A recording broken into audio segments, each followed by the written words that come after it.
welcome to episode 4, part 2 of Ghosts and That, with me, your host Andrew, and today again I will be speaking to the author of The Lady in the Bay Window, William C. Grave.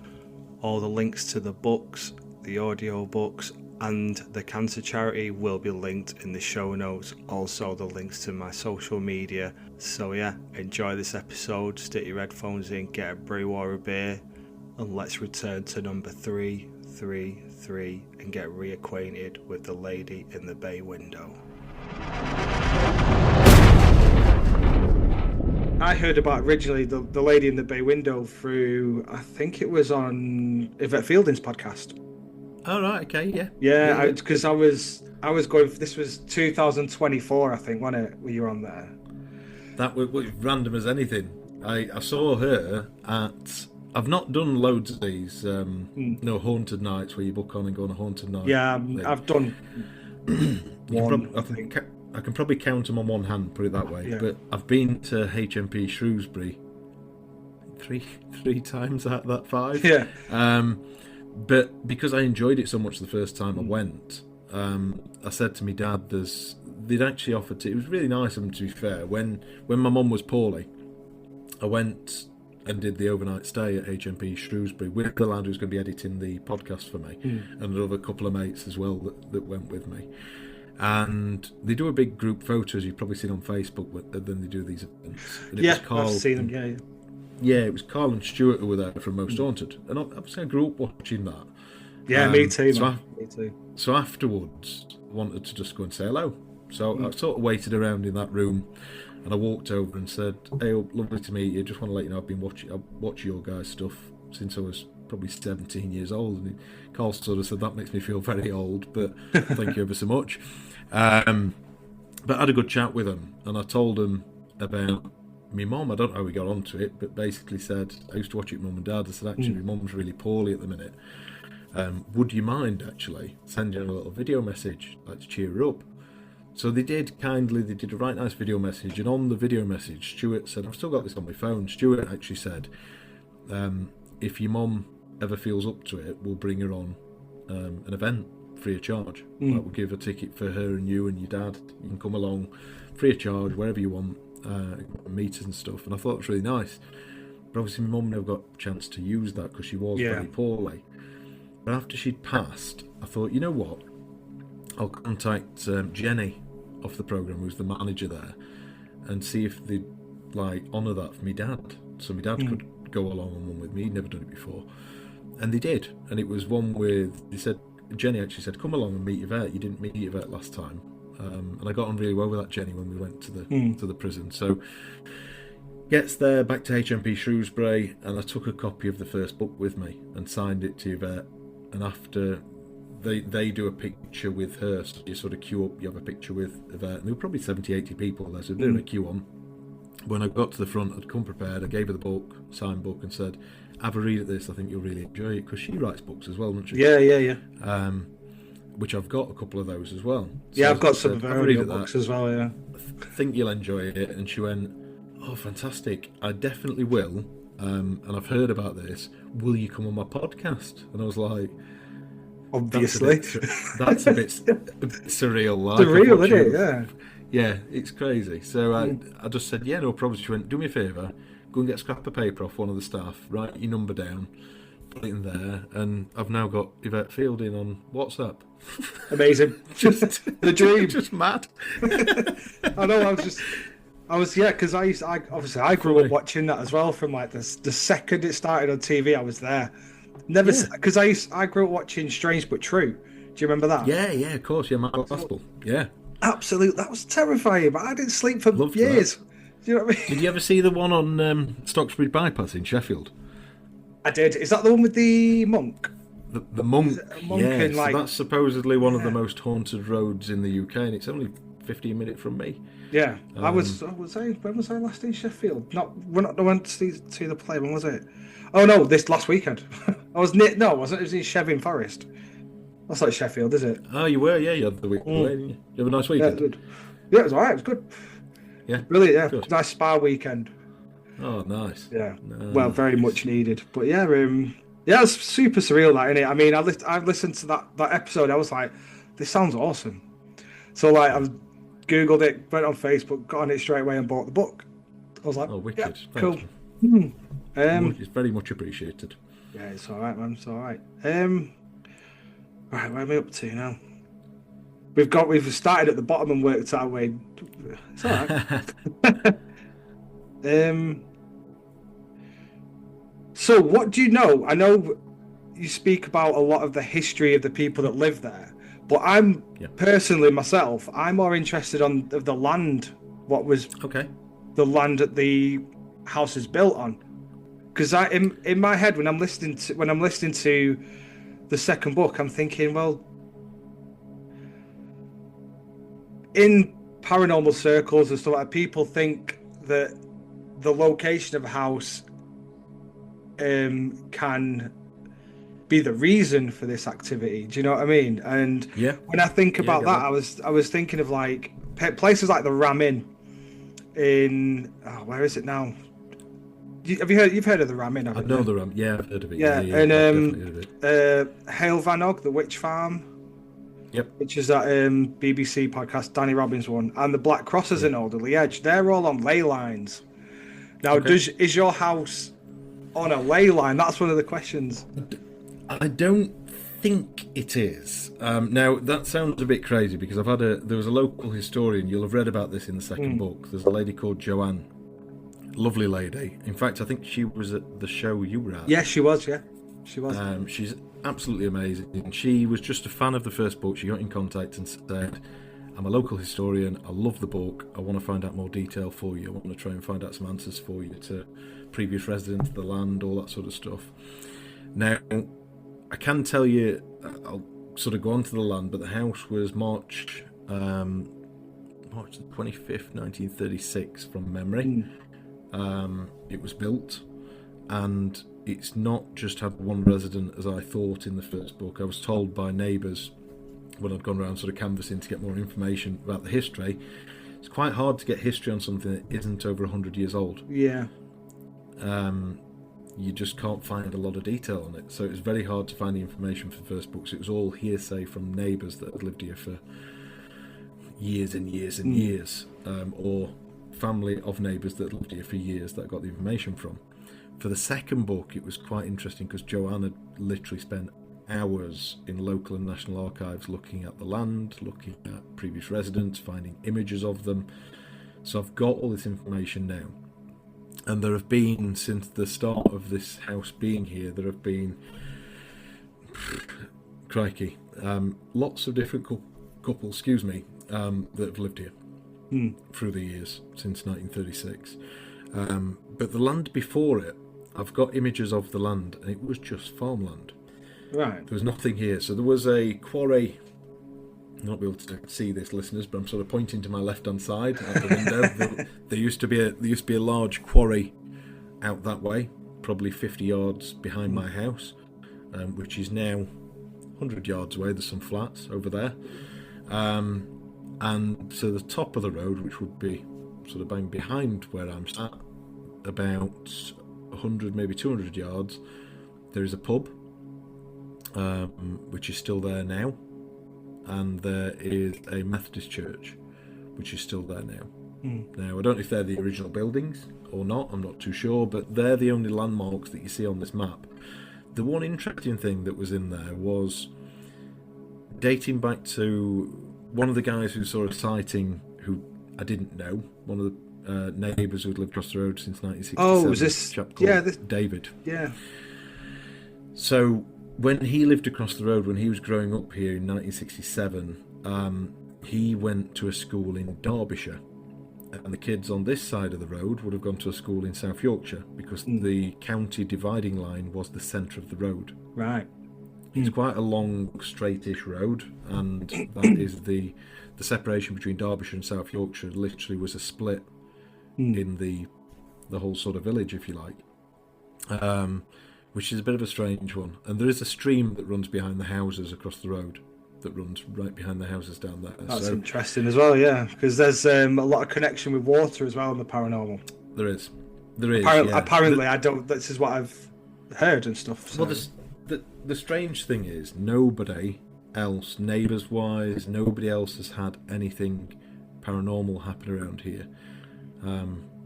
So, why is it this house? I have no idea. So, that's what I mean. It baffles my mind because I'm thinking I'm not a fan of this word, but portal. Yeah. Do you know what I mean? It's just like people are coming in and out, and I just called Tim Doyle, who's a spiritualist medium. Looks after local spiritualist church, and he teaches mediumship. He was the guy who I eventually managed to get round to the house, and believe me, it's hard to get a medium round to your house when you won't give them your name or your address. I could have. Everyone, genuinely, I had at one stage there were two mediums coming together because they were like, I won't go on my own, but I'll bring another friend who is a medium. And then they phoned me up on the day and said, we don't feel comfortable doing this because you won't give us your name, you won't give us your address. I said, yeah, but I don't want you to be able to look anything up about the house because I'm sceptical. And literally, I'll tell you where the road is, but I need to sort of, I'll give you the first 3 digits of the postcode is what I said. So once you get to where that is, which is S12, once you get there, phone me and I'll direct you in. I'll stand at the front door and I want to make sure that you don't go on your phones outside my house and look anything up. Yeah, not that they find anything, not that they find anything very quickly because I couldn't. But when Tim Doyle came round, he was a bit of a game changer for me because there was some stuff that I didn't put in the book. That when he first walked in the house, he said, "I understand that you're a skeptic. You've made that very clear." When you spoke to me on the phone and said that you don't want to give anything away and you want to put me to the test, he says, so I'm going to sit down with you now and I'm going to tell you some things that nobody should know about you and about your wife. And I was like, okay. And he did. And it was stuff that I couldn't put in the book. Obviously, for obvious reasons, yeah. But I kind of sat there wobbling my head a little bit thinking, how does he know that? Unless he is genuinely a medium and he's talking to a spirit or he's a mind reader, he's a Darren Brown, I don't know how he would know this stuff about me. And it wasn't very simple stuff either. But then he went round the house, and when he got upstairs to the master bedroom, much to my wife's surprise when I told her, he sort of stepped into the master bedroom. There's nobody in there, but he sort of, it was like he was blown back. He sort of stepped in and like stepped back very quickly and looked really concerned and looked round at me and said, there's a vortex in there. And I went, oh, what? I'd never heard of this before. Yeah. And I just said, a vortex, what are you talking about? And he went, it's where spirits come from other dimensions and sort of step into your house. He said, do you often hear them through the night? Between 1 and 3 o'clock is normally the time that they come into your house, but they're not necessarily coming in here and they don't want to scare you. They're going to see family and friends locally or going to visit places they wanted to go, but this is where they come in, this is where they leave. And yeah, hearing that was a little bit creepy, but like I say, telling that to my wife when she got home from work, and she went, oh yeah, it went really well. Just ignore the Roman soldiers walking through the house or something like that. You know what I mean? Yeah. She wasn't a fan of that one, Andy. Yeah. No, but then like. You mentioned you had was it Debbie Davis? She came around. Yeah, Debbie Davis came around as well. Yeah, Debbie did something a little bit different to a normal mediumship because Debbie's quite a renowned medium worldwide. But became friends with me again after the first book. She promoted the first book for me. Just literally, somebody had messaged me saying Debbie Davis has promoted your book on her page. She loves it. And then I got in touch with her. And basically said, if I ever write a second book, would you be interested in being the medium for it? And she was like, 100%, I would love to. But she did something a little bit different. She came in the house and brought a proper sound engineer who does theatre shows. And I know how complex that is now after doing the theatre shows that we're doing. But this chap came round, he brought 8 studio-grade microphones and placed them around the house in the hotspots where we've had EVPs or paranormal activity before. And then he sat downstairs with his headset on and they tried all sorts of experiments. They did something with a CCTV camera system that I've never seen done before, where basically Debbie has long story short, Debbie's got a warehouse full of haunted dolls, which is kept behind Manchester Airport in a safe storage unit, and she's got CCTV cameras on because some of them are worth quite a bit of money. Right. And she can go on her app on her phone and communicates with said spirits through this device. So she said, I've tried this in other properties and we've had some really good results. Can I try it here? And I said, yeah, crack on. So she set it up in the front room, and because my house isn't massive, it was giving off like a rubbish interference vibe when she was sat in the kitchen with me. So she said, right, I'll go and try it in the garden, but it was a really windy day.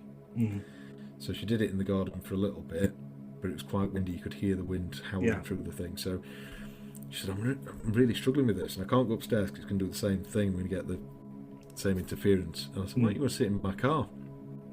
So she went and sat in the car in the front, and sort of walkie-talkied back into the CCTV thing. All the while, I'm sat at the kitchen table, wondering what's going to happen. Now, after all this sort of stuff that she did in the house, I don't know if you've heard the results of this, if you've listened to that podcast. Debbie's podcast. Yeah. No, I've not. Yeah. It is on my list. I do need to listen to that. Maybe I should have listened to that before today. Have a listen to it, because, and I know EVPs can be interpreted how you want to hear them, but there are certain things that you listen to as a group of people, and you could sit there and write it down. You'd all write the same thing down. Yeah. And we had a few of those, and I think you call them Class A EVPs, but yeah, there were quite a few of those on that podcast that, yeah, it took weeks of analysing the footage to get 8 microphones, bear in mind, in different rooms. To go through all of that is a lot of editing. Yep. But once she'd got it all back, there were some strange things on there. German accents, an American man voice, an Irish lady's voice. There were quite a few things that I didn't expect to hear. Yeah. Which were weird. It was a good experiment, to be fair. It was something a bit different. So, what are your general opinions on mediums?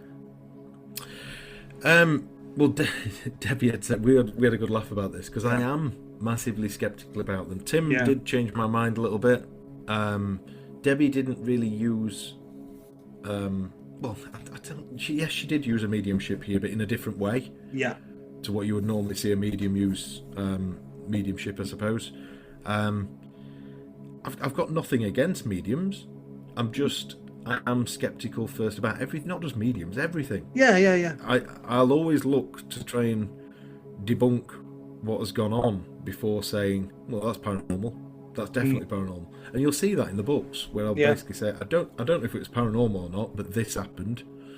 And just tell the story of exactly what happened and give you my thoughts on it. And I will say that it might be paranormal, might not be.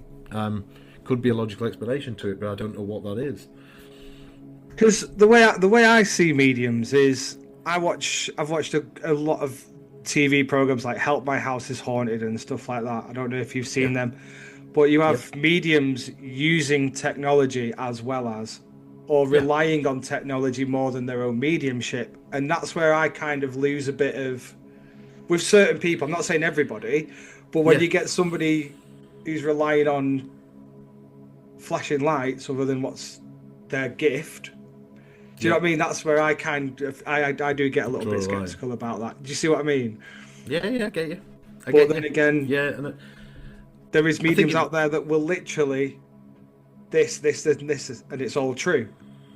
And that's the strange thing with me when you get that sort of stuff from somebody and you're not expecting it. Yeah, as well. Exactly.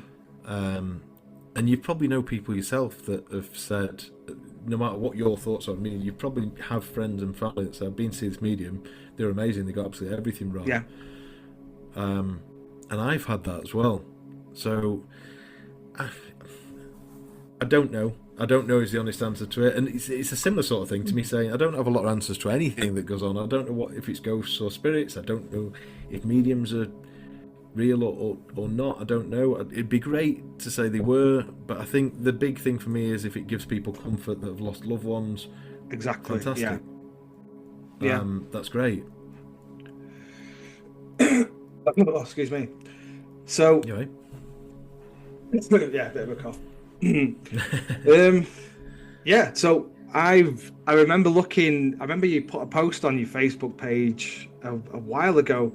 The hand, the In the arm. crib. That's man. Come on now. That's That do you know what? It was quite amusing, to be fair, because it went like viral. So it ended up on Lad Bible or something like that. So I was at work. I posted it in the morning because this whole thing happened. To give the listeners who don't know about this, basically, it was one particular morning. I'm trying to think the exact times off the top of my head, but basically, it was the first night my son had been placed into his own nursery. So I took him that night. My wife really didn't want to let go of him sleeping in bed at the side of her, in his little cot at the side of the bed. And I said, right, tonight's the night. I'll set up the camera. So you've got it's a 1080p HD VTech baby monitor thing. It's not a cheap one. And I went and set that up in the bedroom, and I've got the big screen thing for it. And I took that into our bedroom. And he's settled down, but being like any parent, it's his first night on his own.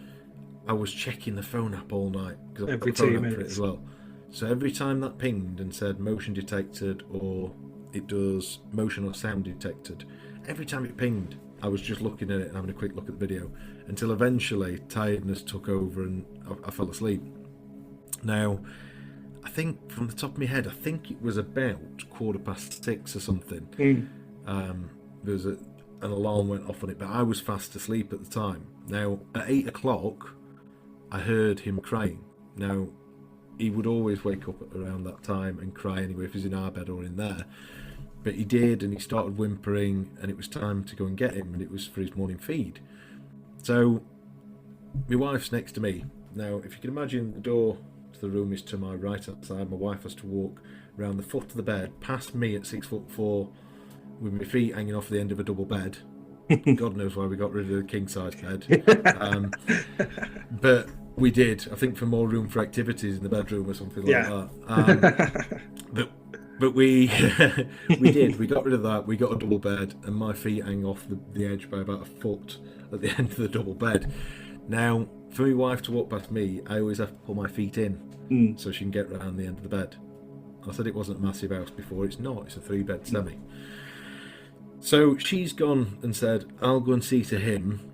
And I laid in the bed. And while I was laid there, I just thought, I'll have a quick look at videos I didn't see of the motion detected, sound detected, to make sure he was okay and he slept okay.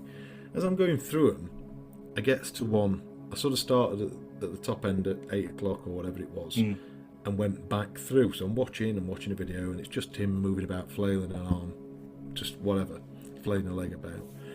And then at 6:15, there's a video. It's dark in the room, and you see, it looks like the door opens, and you see light coming from the corridor into the room, and then you see a figure walk round the edge of the crib.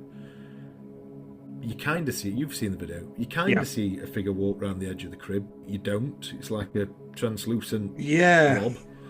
And then you see an arm reach into the crib and pick something up. I think it's a dummy. We don't know for certain, because you'll know as well as I do, you find as many dummies as you lose every day when they're having dummies. We think it's a dummy, and then it sort of slithers its arm back through the bars. Now, it's an oak crib. It's made out of oak. The bars are very thinly placed together, so a baby can't get out. There's no way this arm can get through the bars. It goes through the wood. Now, I posted this basically saying, mine's a little bit boggled. This has just happened. It's the first night my child's on his crib.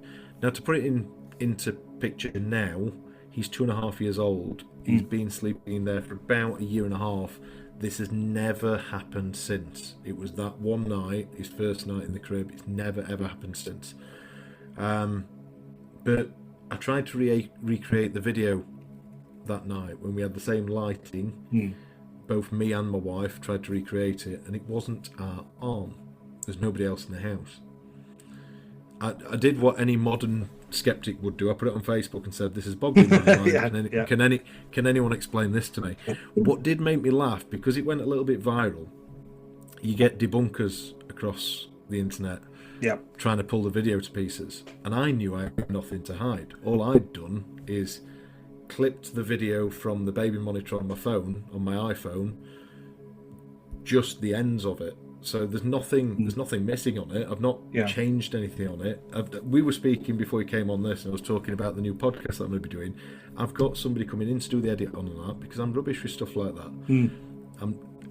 But one particular debunker went to town on it and said that I'd basically used, what's the word now, where the Hollywood sound, like video effects, AI and stuff like that, or whatever. It was before the times of AI video. Yeah, true.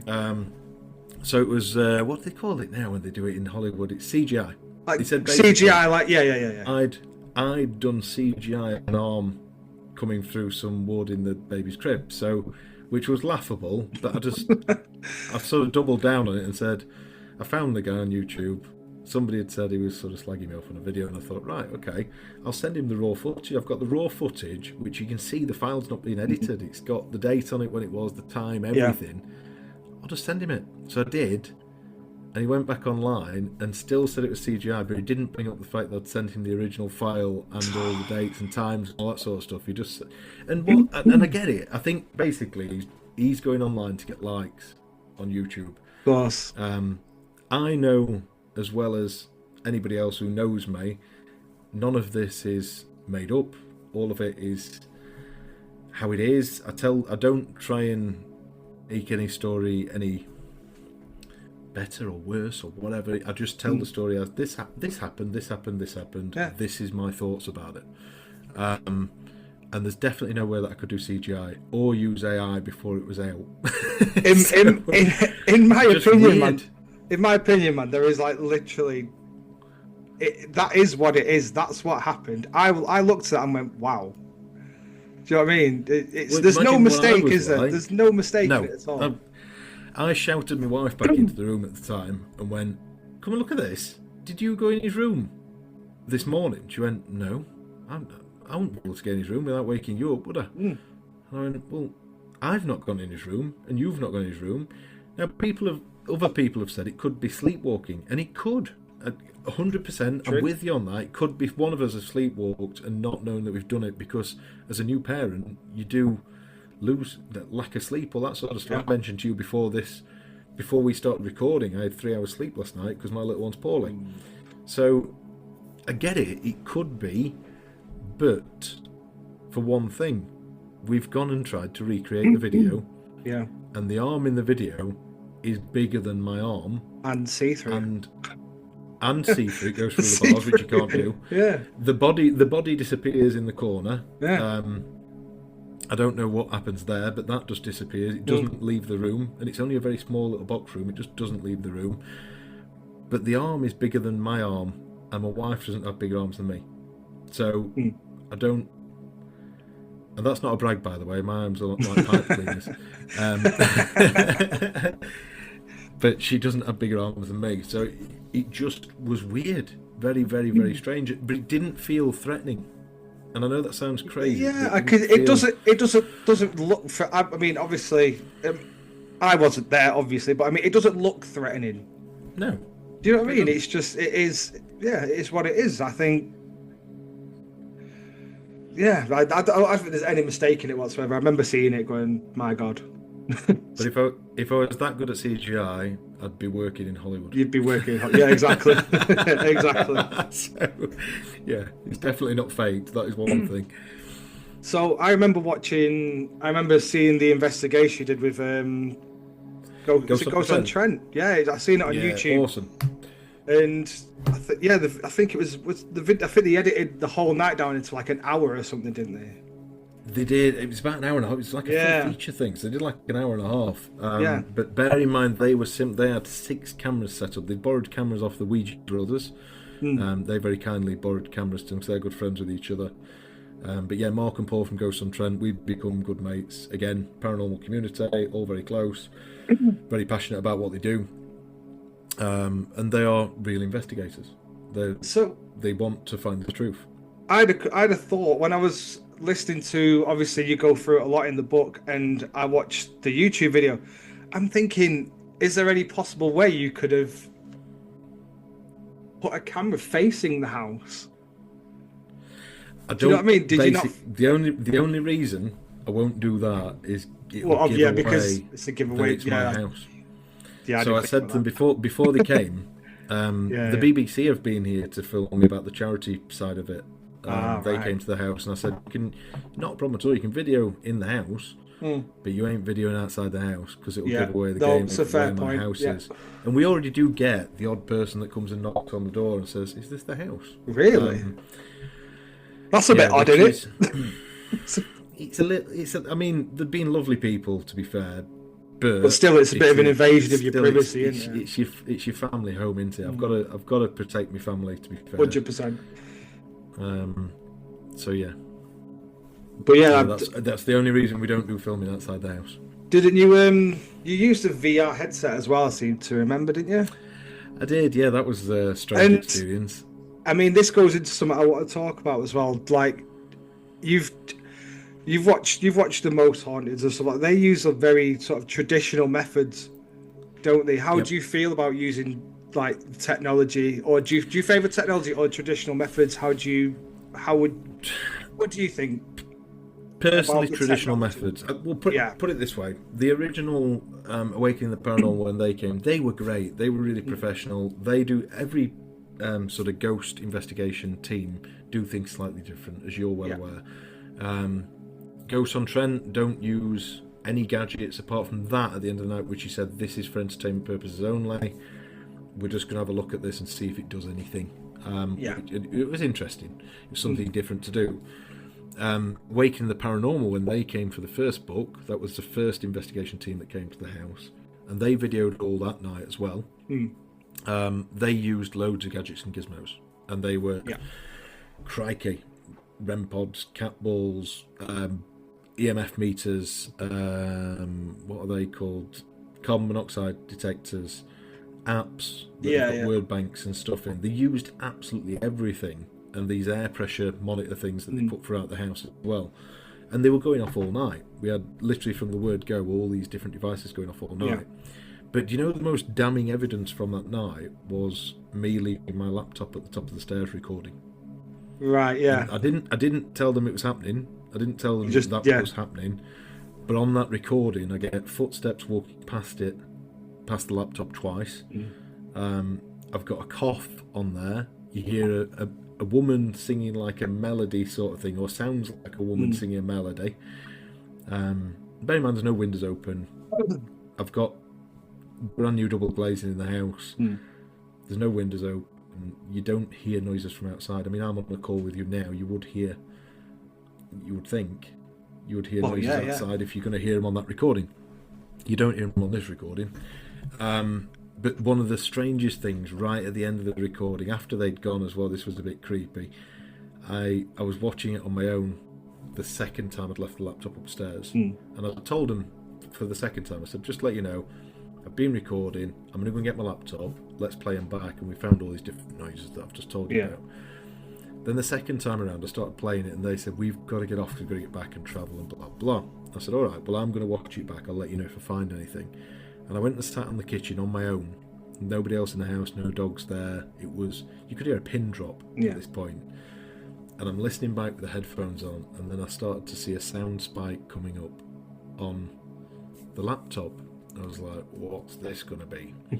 And it literally sounded like somebody throwing a TV remote control at a wall, and it's pinging off the floor like a plastic TV remote. Yeah. But bear in mind, I was in the house. I'm quite a sceptical person. I know there were only 4 of us in the house. I know the house was locked. The only thing that was upstairs, we were in the extension at the far side of the house. The only thing that was upstairs was my laptop recording. When I went upstairs straight after, so as I said, I run towards these things. So I left my laptop there, paused it a second, and I ran upstairs to have a look on the floor to see if I could find anything on the floor. As you can imagine, I've got somebody coming to investigate the house. My wife and me had made the house absolutely spotless for their arrival. So there's nothing on any floors, nothing on any sides, everything was dusted, hoovered, you name it. The house looked mint. There wasn't anything on the floor. Again, I've still got that recording. You hear it you hear something ping off the wall, loud as well, like somebody literally throwing a TV remote at a wall. But there's nothing there. So I think, I going back to your question, that was a long-winded answer, but traditional methods, listening, and I know that is using a device recording, but recording phenomena simply by pressing a tape recorder or on a laptop or one of these little EVP devices people have and stuff like that. I love stuff like that. So I think if you capture anything on that is like raw. It's something. Yeah, I have to agree with you on that one. I mean, me and my daughter stayed at the Golden Fleece in York, and we had two. There soon. Oh, yeah. Yeah. Do you know which room you stayed in? No, so but I don't know if I'm stopping or not. There's a lovely Northern Irish ghosts team that are coming over. Big fans of the book, and they've booked it for the whole weekend. So they've got Friday, Saturday, Sunday later on in the year. I think it's in November time. Fantastic. You'll like it there, mate. Come over. I can't wait. I've had a drink in there. That's a great looking pub. Forward to it. If you've been, you'll know it's a fantastic pub. Yeah, I did 2 nights there. I took my daughter there for her 16th. She was like, I want to go ghost hunting. I was like, all right then, mate, we'll take you here. We had 2 nights in the Minster room on the top floor where there's meant to be a Canadian pilot. Is that where someone's been pushed out the window? Someone's been pushed out the window. Yeah. So we stayed. I'm not gonna lie. I had the best night's sleep ever in that room. You know what I mean? But we had. I bought her for Christmas. I bought like a REM pod for her, EMF meter, and all the kind of stuff she wanted. So I've got loads of videos of it. Again, edited. No time to edit, but I've got some pretty cool stuff. But we used an app on my phone, so I paid for this app. And my daughter's called Lucy, so I've turned off all like flight mode, turned that on, and she's asking questions out, and it comes back with her name, Lucy, and my daughter swears like a sailor. Do you know what I mean? For 16, she's like, "Oh my fucking god!" So that made me sort of go, "Oh, okay, that's a bit odd." That's a bit weird, isn't it, that it's come out with that? And then we were asking questions, and this REM pod is going off, and we're answering these questions. I'm like, how? I don't know. But then she was sat in the living room in the front room of the top floor room, the Minster room, which you will go if you investigate. And I'm in the bathroom. I'm getting ready to take her for a meal and stuff, and she goes, "Dad." And I go, "What?" So I run into the room, and she's like, "There's somebody outside the door. There's somebody outside the door." And I'm like, "What do you mean?" She's like, "I've just heard somebody walk up the stairs." And if you go there, they literally walk up the stairs, and it's just the door at the top of the stairs. That is it. Yeah. You would hear somebody come up and then go down. She said somebody walked up the stairs. Yeah. And she was shaking. I was like, "You all right, mate?" I was like, "Come on, let's go out." To be fair, I am mega. I love York. So I was really excited when they messaged and said, "I'm a big fan of the book. We booked the Golden Fleece for a full weekend. We'd love you to come along for it." So I've said I'm going to take my wife and son over to York. I'm going to book a hotel in York for us to stay in. But I'll go and investigate with you till the early hours, and then go back to my wife and son in a comfy hotel. Oh, mate, you'll enjoy it. It's amazing. It's a really good place. Well, I've got all the cameras and stuff now as well, so I can set cameras up. Awesome. There's honestly, you'll need a good few. Like, I think every room's haunted in that place. You know what I mean? Yeah. But it's incredible. Would you ever have Yvette come and investigate your house? Do you know they were meant to be? Really? So. Yeah. I said I'll come on the podcast with you if you'll come round and investigate the house for the second book. And then it was all agreed, everything was cool. Yeah. But then they signed a new agreement with, I think it's Pluto, isn't it? They're doing the stuff on now. They signed a new agreement with them, and the production team from Pluto picked all the places they were going to. All right. So they didn't have a choice in which venues they were going to. That's a shame. So. Yes, they were going to come out and see us, but sadly, it didn't happen. And it was a similar sort of story with Uncanny as well, with Danny Robbins. Tell me about that. Yeah. I was picked for the first TV series that they did, which I love Uncanny. It's amazing. Massive fan of Danny and all the team, and Kieran. Love the skeptical side of things and stuff. I think it's great. So, yeah, the production team from Uncanny contacted me about the first book and said, we're looking to do a TV series of this. And I was like, well, I love the podcast. That'd be great. They interviewed me, they interviewed two of my friends about stuff who I'm going to be interviewing in my podcast. Doug, one of them. And then everything was going swimmingly. I thought everything was going to happen. A couple of emails back and forth between myself and Danny and the production team. And then they sent an email saying, we're doing it on this week. Are you free this week? And I said, actually, I'm not. I'm in Cornwall. I'm on a family holiday in Cornwall. Oh, no way. And they went, well, that's the week we've hired the film crew to film the TV series from the BBC. And I went, well, I can't do it because I'm on a family holiday. And I said, unless you want to come to Cornwall and interview me there, I don't mind that. Genuinely, I was like, I don't mind if you want to come and do that. And they went, no, we'd need to come to your house and stuff. I went, Right. Can't do that. But I told them the same about filming outside. I said, you can film in it, but you ain't filming outside the house. No, understandable in it, totally. So yeah, gutted. Well, that would have been awesome, great. Wouldn't it? I know it would. And I love Danny. Never say never. I'm actually going to see Uncanny tomorrow in Sheffield. Oh yeah, I told you, didn't I? A couple of weeks ago, I went to watch it at the Lowry. I can't think it was. I think it was November. I can't remember. Oh, September. I think. Oh, it was correct. Yeah, really good. I won't spoil it for you. That's all right. No, I'm looking forward to going to see it. Yeah, it's really good. Are you going to do I went to see it last year. Oh, right, yeah. Yeah, I went to see the one last year, and I went to see the 222 show as well, and really enjoyed that as well. It's phenomenal, isn't it? Yeah. Obviously, we can't spoil that for people that haven't seen it. Yeah, but yeah, it's incredible, yeah. Anything. Yeah, I had a good night good. that night. It was really good.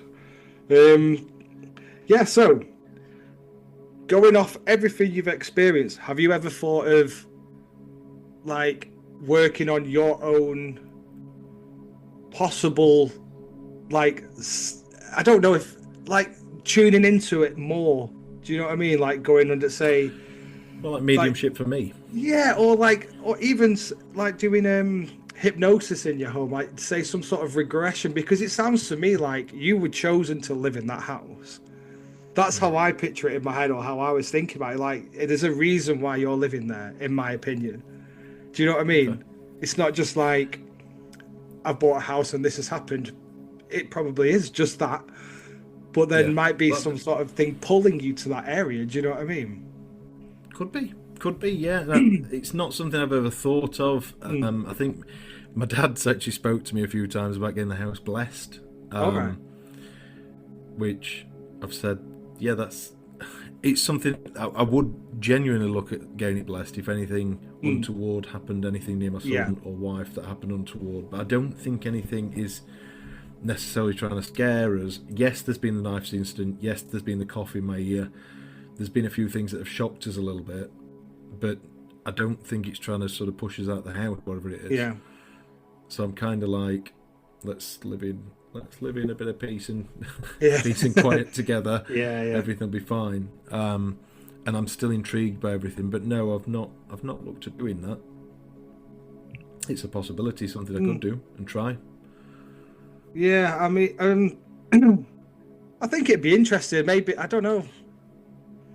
Because when I was listening to the first book and stuff like that, and I was thinking maybe, I think it'd be cool to be hypnotized in your house. Maybe I don't know how it works. I'm not an expert by any stretch of the imagination, but like, mate, I've never been hypnotized in my life, so it'd be very interesting. Anyway. I know, because you hear about people doing stuff like regression and stuff like that, and going into past lives. Maybe there's some tenuous link between you and the house. I don't know, but. Possibly, yeah. I don't know. It's just something. It's just what popped in my head. It's an interesting thought. So, you've done this. You've done the stage show. Is there plans to take it further? Like, are you doing any more theatres, or are you extending it? Oh crikey, yeah. So we literally today we've pretty much confirmed upon another 4 theatres for later in the year. So around October, November time. So I'll be posting on the Facebook page very soon. Where they are and what we're doing. One of them is on Halloween, which I'm amazed at. We've managed to get a spot on Halloween in a theatre, so that should be awesome. Cool. There is a big theatre in Sheffield that we're doing. There's one in Dromfield, one in Halifax, and one in Nottingham. So we're touring a little bit with it. Good. So it should be good. But the cast, as you've seen, the cast and crew are amazing, and the show is brilliant. So I think it's got a lot of legs in it. What will be interesting next month is I've got 3 different film directors coming out to see me. So this is going into another question I'm going to ask you now. So again, listening to the first and second book, television series. Do you know what I mean? I was thinking, mate, I would love that. And to be fair, do you know what? Another Nearly company called Blumhouse, the Hollywood people who own the Halloween franchise. They did Paranormal Activity with, I think they made the film with 16 grand and it made over 190 million pounds. The phenomenal film that kept me up for days. Yeah, love a bit of Jason Blum films. I think they're great. So Blumhouse, again, they contacted me when the first book came out, and we had 3 very surreal conversations over Zoom with Hollywood directors and producers who were just fans of the book. They just had the book on their very posh desks. This was like end of COVID times sort of stuff. So yeah, they've just got the book on the desk with post-it notes in. And they were just asking me loads of questions like fans of the book. I love this bit. Can you tell me more about this? Can you tell me what? I was like, yeah, no problem. It's crazy, that, you know. But they were looking at doing either a feature film or a docu-series with it. But at the time, I didn't want my face or my name behind it at all. So I was like, I'm not doing a docu-series, no chance. No. I'd be quite interested in that now. Yeah. Because people have if I wanted to push the book to the next level, I had to put my face behind it. So I've done that now. People don't know my surname, but I've gone out and said, look, my name's Liam. This is me, and this is my story, sort of thing. And I'd be interested in doing a docu-series. But I suppose the podcast I've got coming soon, which will be on YouTube, will be on the Bay Window piece. That is going to be very much docu-series style. We'll probably not have the Hollywood CGI stuff because I've told you we can't do that. But yeah, the film directors we've got one coming in from Guernsey on March. They're both coming on March the 15th to the show. So we've got two lads from Sheffield who are really, really good and into the paranormal stuff, and they do a lot of what are they called now? Do you like the hidden camera or found camera footage film? Oh, found footage film. Yeah. Found footage film. They do that sort of stuff, and I've looked at their stuff and it's pretty good.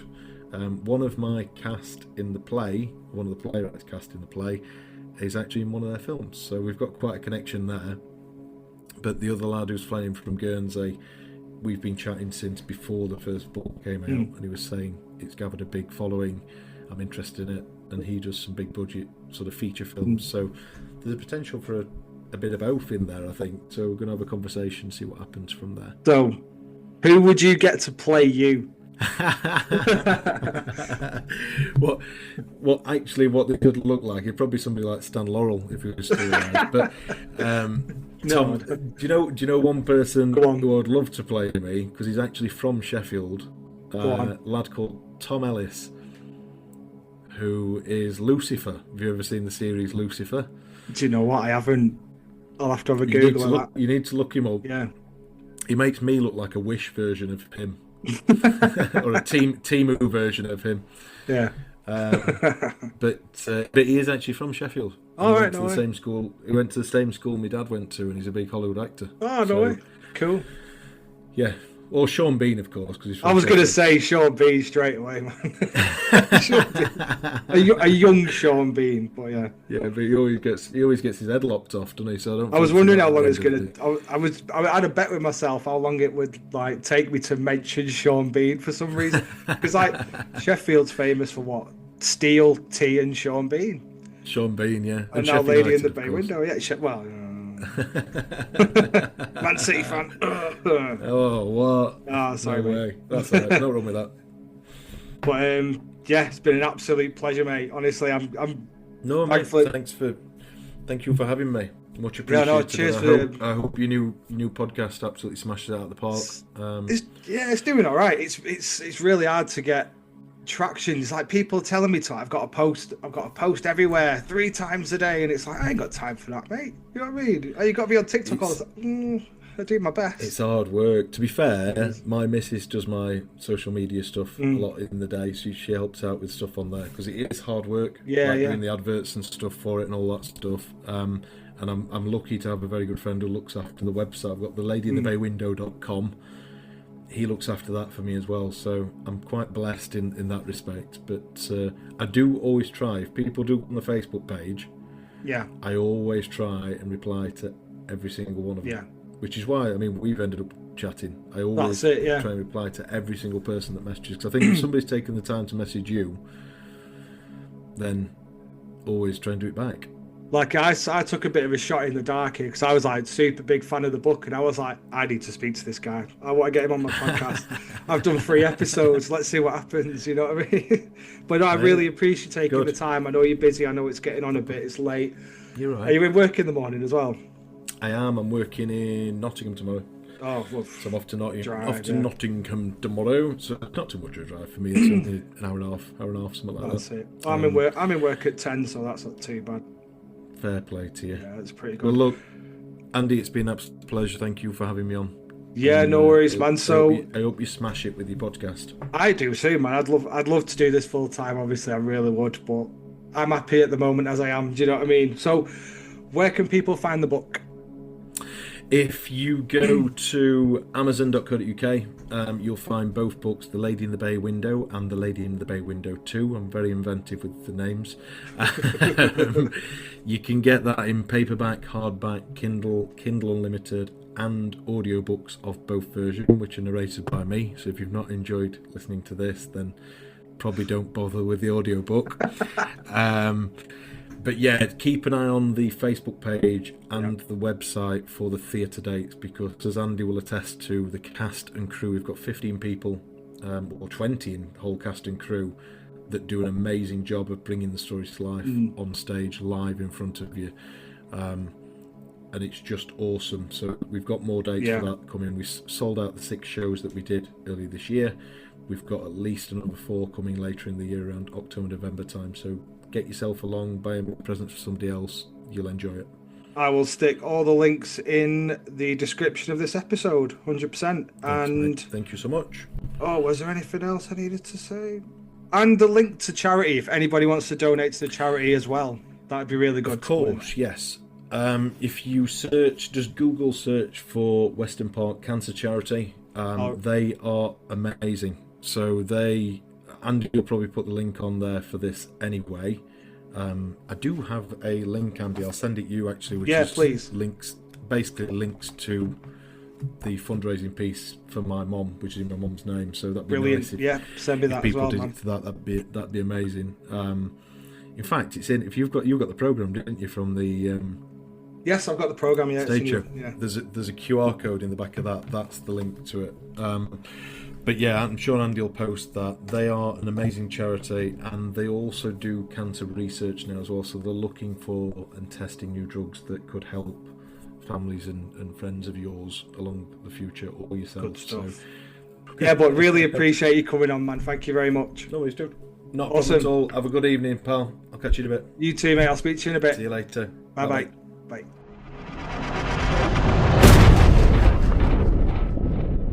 I hope you enjoyed this very honest and in-depth discussion about The Lady in the Bay Window. I personally think there's a hell of a lot going on, more than meets the eye in that house when it comes to the paranormal. I just want to say a massive thank you to Liam, aka William Seagrave, for graciously taking the time to speak to me. It was very late in the evening when we did this interview, and we've both been in work and this, that and the other. We were both knackered, and I think we did all right. Liam's a top lad, and I think you should get on the links, buy both the books, buy the audio books. If you haven't got time to sit down and read and you listen to it in work like I did, get them all bought and support the charity. The proceeds from everything go towards the charity, which helped his mum through her battle with cancer, and I think it's a very, very worthy cause.